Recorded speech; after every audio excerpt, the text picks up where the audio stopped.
Hey, what's up? It's Taclys, and today I have finally got it nailed down on how to make a working mystery box. This is something that a lot of people have been requesting.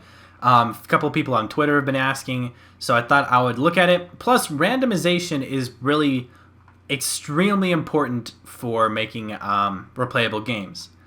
I mean, that's one of the reasons I love playing Call of Duty Zombies so much, is that there's the random box. And you never quite know what you're going to get, and you never know how each game is going to go. So, I don't actually have a box itself, but I think this works pretty well. Let me just show you how it works.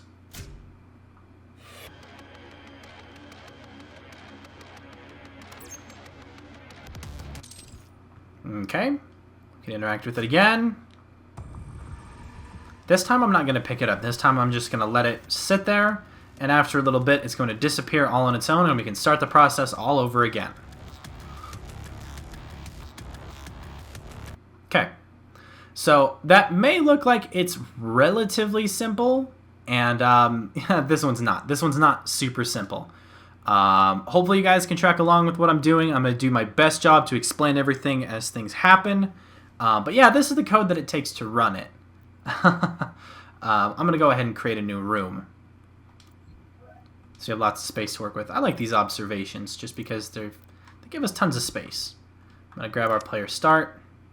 I'm going to put him like here.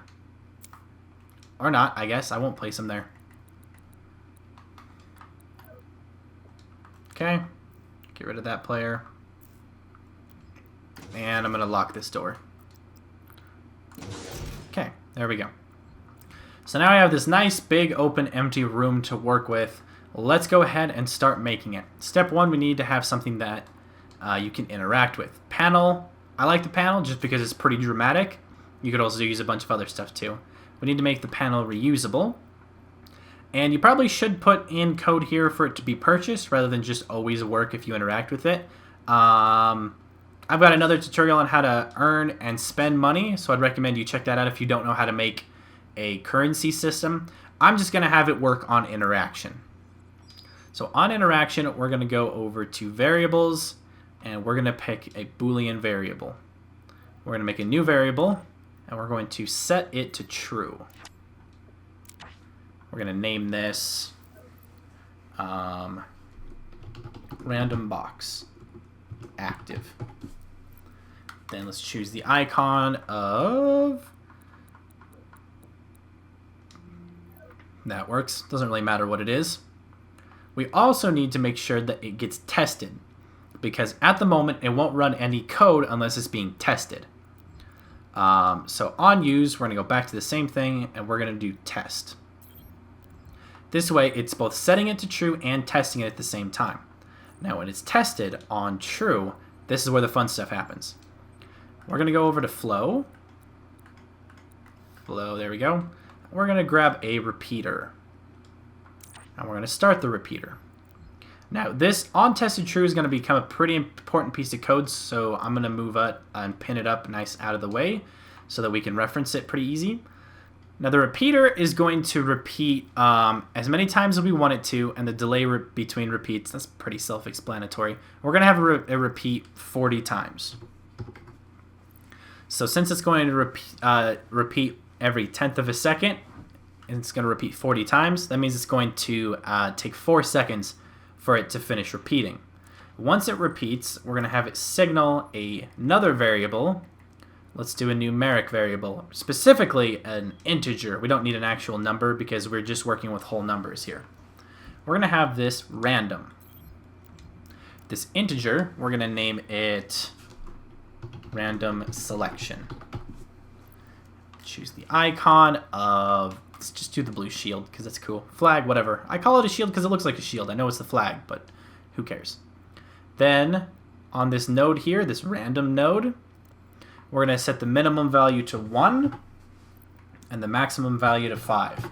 That way it can only run its randomness between 1 and 5. Obviously, if you wanted more than 5 options, you want to increase this to 6, 7, 8, 9, 10, however many you want. It's going to make the code grow quite a bit more the more objects we have, but I'm just going to do 5 because it's pretty easy to keep track of.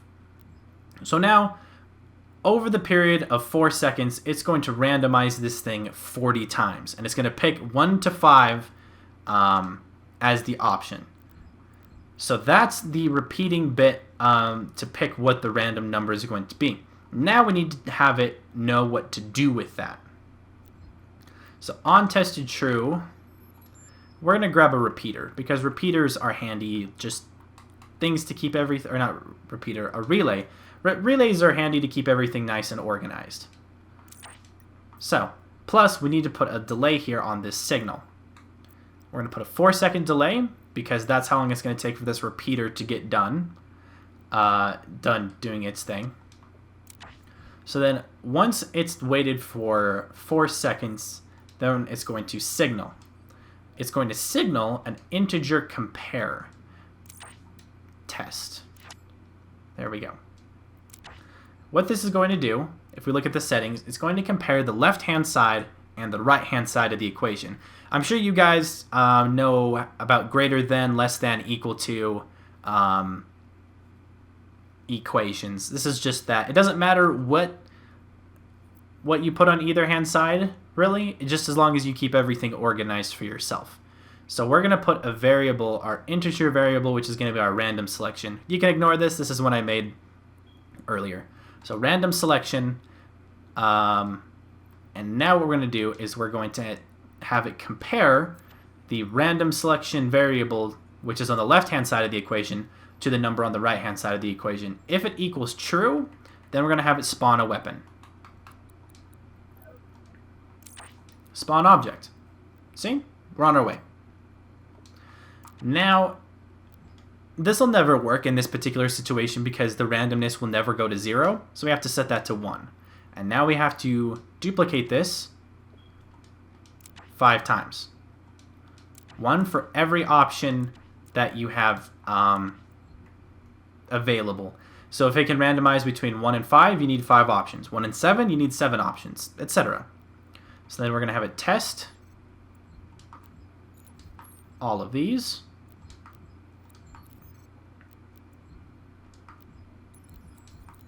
There we go. So this one is going to check to see if it's equal to 1. We're going to make this one check to see if it's equal to 2. This one check to see if it's equal to 3. This one's going to check to see if it's equal to 4. And this one's going to check to see if it's equal to 5. Once we've done that, we need to pretty much repeat the same code we just did, having it spawn a weapon. Equals spawn weapon. Oh, come on. Spawn weapon. There. It's worth mentioning that if you didn't want to make an explicit random box like there is in Call of Duty Zombies with only weapons, you can also have it spawn power-ups, health, armor, ammo, droppables, containers, whatever floats your boat, you can have it spawn that instead. We're sticking to weapons for here just because imitation is the best way to learn something by trying to replicate something. At least for me it is. If I try to replicate something, I will learn far more than if I try to create something all new on my own, at least in the early stages of learning something like this. So let's quickly go over what's going on here. When this is interacted, it's going to set this to true. It's also going to test it to see what the output is. If the output is true, then it's going to randomize this variable between 1 and 5. It's also going to wait for 4 seconds here and check to see what that variable is set to. Here it's going to check to see if it's equal to 1, 2, 3, 4, or 5. Depending on what it's equal to, it is going to then go ahead and spawn the weapon associated with that, that test. Hopefully that makes sense. Now we need to actually figure out what weapons it's going to spawn. Now it's a good idea to write down what each one of your variables is going to be equal to. I already have them written down. So 1 is going to be equal to the chain gun. 2 is going to be equal to the super shotgun. 3 is going to be the heavy assault rifle. 4 is going to be the vortex rifle. And 5 is going to be the rocket launcher. There we go. So this looks like that we're most of the way there, but we actually have quite a bit left to do. This is where things go from pretty straightforward to pretty finicky and all over the place. What we need to do now is that when it's picked up, we need to signal that we need to turn off our variable. So our, let's see, random box active, we need to have it set false. Picked up, set false, on picked up, set false, on picked up, set false, on picked up, set false. Alrighty, so it'll turn this variable false as soon as the item is picked up. Now let's also add in the code for despawning the weapon after a timer. So on tested true, let's go back over to flow. We're going to go to timer. Timers are great. I like timers. We're going to start the timer. The duration, let's put the duration to like 12. And we're not going to have it show in HUD. When the timer is finished, step 1, we're going to have this set false so that it turns off that variable. Step 2 is it is going to despawn all of the guns. So remove all, remove all, remove all, remove all, and remove all. There we go. So this will despawn the weapons after 12 seconds and set this variable to false. Now, we need this false variable to do some stuff now. And rather, what we're going to have this do is we're going to have it check itself to see what the test is pretty much. Remember how I said that the Boolean variables won't do much until they're tested? Well, we're going to have this guy test himself.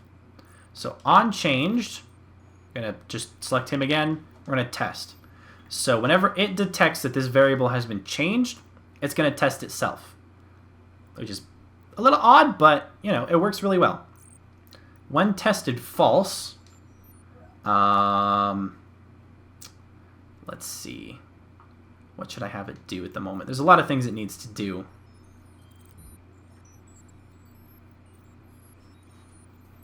Okay, on tested false. We can go to this panel and we're going to enable interaction. We also need to disable interaction once this is tested true, so that during this whole process you can't interact with it again. Next thing we need to do is we need to reset and stop this timer. Let's see, where's on tested false? Is that it? Yep, on tested false. This is another one of those important nodes that we'll put up here so we have easy access to it. On tested false, for the timer, we're going to stop timer, and we're going to reset timer. Okay, and now this is all the code that'll get the thing to work. And now we need to add the more aesthetic bits. Step 1, let's add a little volume over here. Snap it into place. Let's make it, well, let's make this one blue. Okay, and we're going to have it not show on start. So when it's tested true, we're going to have this guy show. And when it's tested false, if I can select it, it's tested false, we're going to have it set to make invisible. So during the test, this volume will show up. Once the test is over, it'll disappear. Okay, now let's also do essentially the same thing but with music. So on tested true, play some music. Music itself, I like Surface 2. Let's put it to, I think it's combat variant. Yep, combat variant A. I like that. And then on tested false, turn that off. Okay, so we're making good progress. Now this is where things get unnecessarily complicated for the sake of aesthetics. Do you remember how I had the text here above flicked through all the different options that it was trying to decide on? If you want to do that, then we're about to do that right here. It's a little bit unnecessary. You don't have to have it, but I like doing it. So on signaled, we're going to have it test integers again. Integer compare. So this integer on the left-hand side, once again, we're going to be picking random selection. We're going to have it test for 1. I'm going to make 5 of these.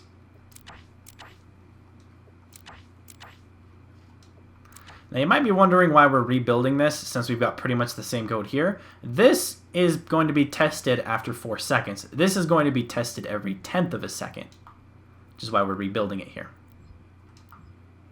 Test, test, test. There we go. Okay, so this one's going to check for 1. This one's going to check for 2. This one's going to check for 3. This one's going to check for 4. And this one's going to check for 5. Once they've checked and it's equal to, we're going to go over back to variables. And we're going to make a string variable. String variables are great. So this one, we're going to have it set. This string, we're going to have a random name. And because it's a name, we're going to give it the actual Doom logo. Okay. There we go.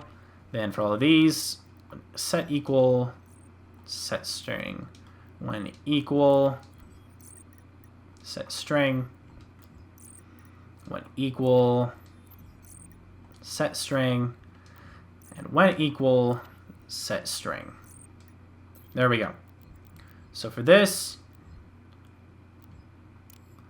the text is going to be chain gun, because if you remember right, chain gun, this is going to test for 1, and 1 is the chain gun. This is going to test for super shotgun, if my controller doesn't get in the way. And if I can spell.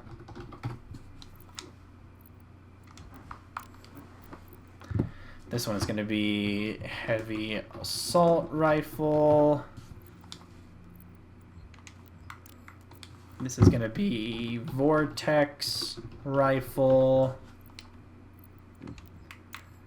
This is going to be rocket launcher. Okay. So now it is going to set this string to one of those 5 options every 1/10 of a second. Now let's go ahead and go over here. Go to communication. Put a world text here. Snap it to place. And we're going to not delete it. We're going to go into the settings and change this to the string of random name. And then we're going to make show and start false. Pretty much the same code as with the volume. On tested true, the world text is going to show. And on tested false, world text is going to hide. Okay. So this should be all the code. A lot of code to get this working, but this should be everything. Just trying to mentally make sure that everything's there and it's working right. Timer's turning everything off. It's testing itself. It's testing. Start repeater. Yep. I think that's everything. The only last thing to do, probably the most painful thing about this whole thing, is moving all these spawn weapons, because I know that the code is all lovely and clean and fairly pretty and easy to work with right here, but we need to move all these spawn weapons over there. Now, if you wanted to keep the code still pretty clean, you could go to each one of these, grab pin, grab pin, grab pin, grab pin, grab pin. That makes the nodes stay in place.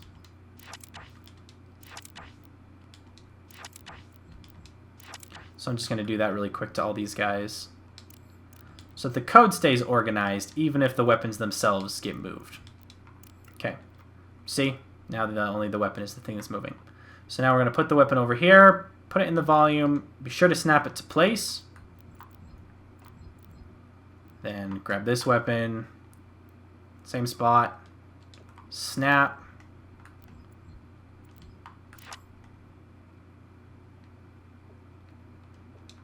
Okay.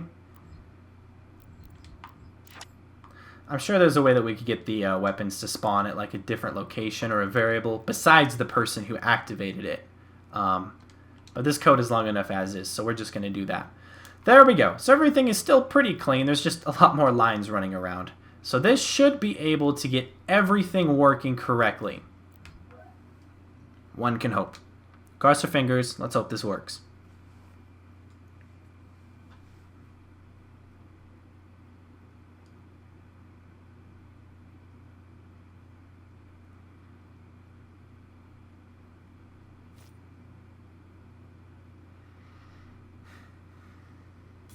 Certainly a lot of code just to hopefully every single step works right. So we'll interact.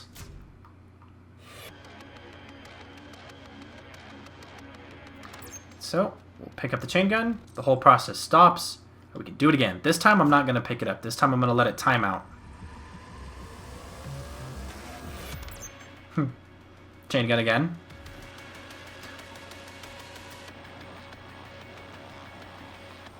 Okay.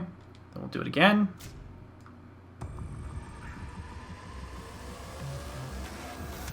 And we got the rocket launcher this time.